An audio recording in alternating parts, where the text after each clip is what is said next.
If you've ever played Breath of the Wild before, you probably know Link's a pretty sleepy guy, snoozing for 100 years while the calamity tears Hyrule apart. But when Zelda finally manages to wake Link up, he doesn't remember anything, and going around Hyrule to find out that everyone knows his name is a little bit scary for him. Basically, he has social anxiety. This is a huge problem for him, as he is literally meant to talk to people across his entire journey.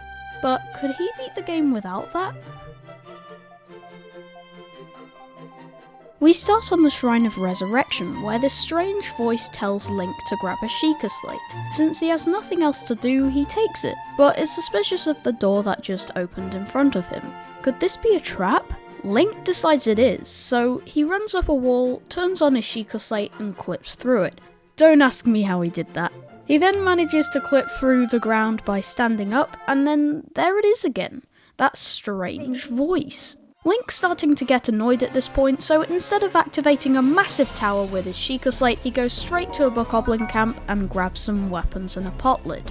Then Link makes a groundbreaking discovery. By shield surfing on a slope, he can defy the laws of physics and clip through walls again. So naturally, he uses this clip through a funny looking shrine. When he enters the shrine, a weird pillar thing gives him the power to use magnesis. At this point, Link is already contemplating if this is a fever dream or not, but he uses this new skill to get through his first shrine and then witness a monk give him a purple orb. The monk then vanishes into thin air and Link is suddenly back at the entrance of the shrine, where a strange old man paraglides towards him.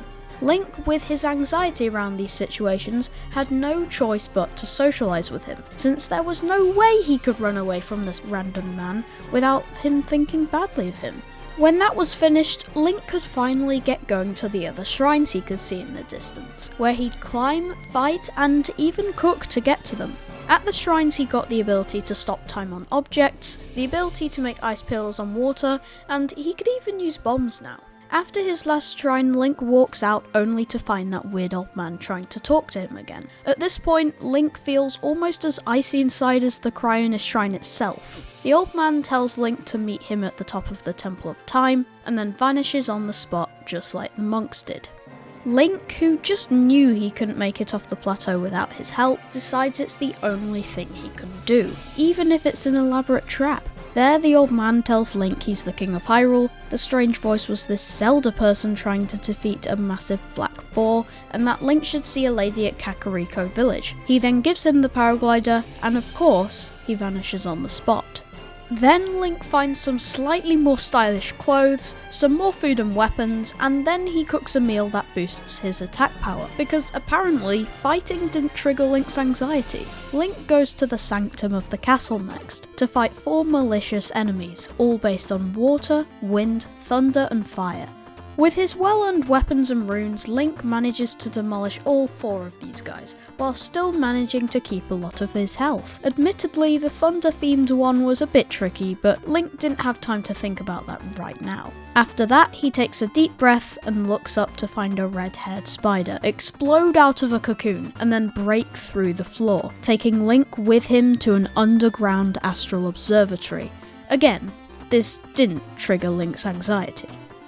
Link, with his rushed meals and a few weapons and shields, decides there's nothing left to do but fight, so he gets his weapons ready and starts the boss fight. There was literally no time to think about how he got here, so Link just fought as well as he could, along with some old weapons he found lying on the ground.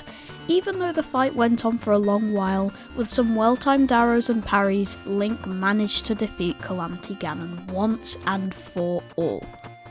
Then Zelda floats down, tells Link he fell right into her trap, and next thing he knew Link was stuck in a hideout. At least, that's what Link thought had happened. Link gets teleported to a giant black boar, where an amazing bow is waiting for him, and a random horse he never knew about. And then that Zelda person was talking to him again. Link swears loudly after this, because you'd be angry too if you had to fight 6 different monsters in one go. But he reluctantly gets on the horse anyway and starts shooting at the glowing spots Zelda tells him to. Then later on the sky turns red and the boar's eye opened. Zelda urges Link to shoot it, and he does so because it was easier to follow instructions than argue against it. Zelda now floats down and seals Ganon with a golden orb of light.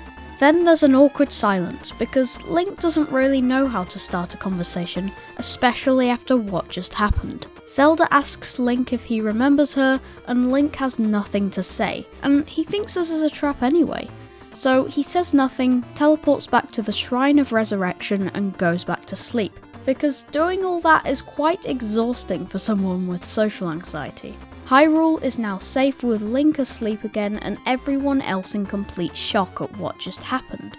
After he wakes up, Link eventually learns how to socialise and kinda lived happily ever after.